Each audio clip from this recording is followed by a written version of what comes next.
தாயின் மணிக்கொடி பாரீர், அதை தாழ்ந்து பணிந்திட புகழ்ந்திட வாரீர். தாயின் மணிக்கொடி பாரீர், ஓங்கி வளர்ந்ததோர் கம்பம்,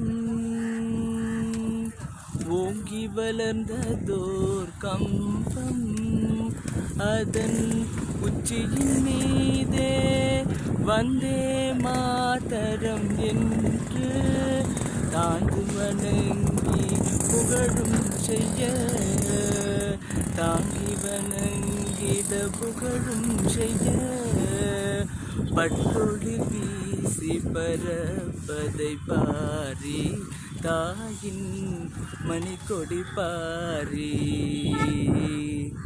கம்பத்தின் கீழ் நின்ற